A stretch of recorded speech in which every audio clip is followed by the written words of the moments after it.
All right, let's talk now about what process actually is and isn't. All right, so you know what makes me want to flip a table? SOPs, standard operating procedures.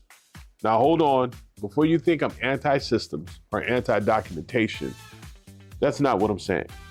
I love systems. I live for documentation.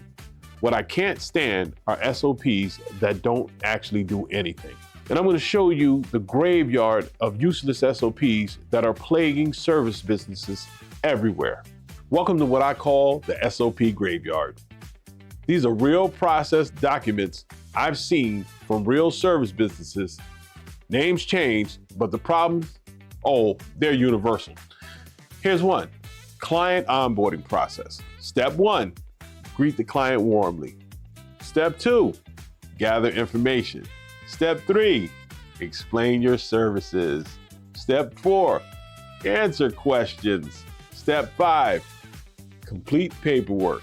Okay, cool. What does greet warmly mean? What's necessary information? Which services do we explain? What if they don't have any questions? What paperwork? Where's the paperwork? Here's one: emergency protocol. In case of emergency, use your best judgment and contact your supervisor immediately. That's not process, that's permission. That's permission to panic with extra steps. And my personal favorite, quality assurance. Ensure all services meet quality standards before delivery. Oh, thank you. I had no idea we should make sure things are good before we give them to clients. This is revolutionary.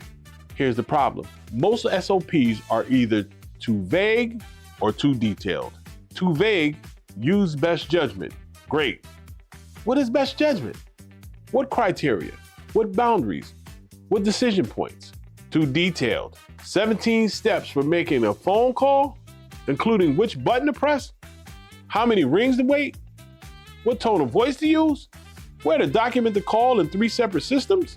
And here's how you know your SOPs is useless. Put it in front of someone who's never done the task before. Can they execute it successfully without asking questions? If the answer is no, and I'm willing to bet for 90% of your SOPs the answer is no, then what you have isn't a process. It's paperwork, it's documentation theater, it's compliance checkboxes, but it's not actually enabling your team to deliver consistent service. And this matters exponentially more in service businesses, and here's why. In other industries, you may have time to clarify. Hey, step 3 says gather information, and someone can explain, and then it's no big deal. But in service, your caregiver is in a client's home right now. Your nurse is with a new patient right now. Your trainer is in a session right now. They don't have time to call and ask for clarification. They need the SOP to be instantly usable, clear, specific. Decision tree logic. If this happens, do that. If you encounter X, choose between Y and Z based on these criteria. Because here's the brutal truth. If your SOP doesn't ensure consistency, it's not a process, it's just paper. Words on a page that make you feel organized while your service delivery is still chaos. So if most SOPs are useless, and trust me, after reviewing hundreds of them, I can tell you most are. What actually works? What I'm about to show you is the framework I discovered after wasting 2 years documenting the wrong way. The framework that actually creates usable processes. Processes that work in real time with real people. Let me show you the 5-step process documentation framework.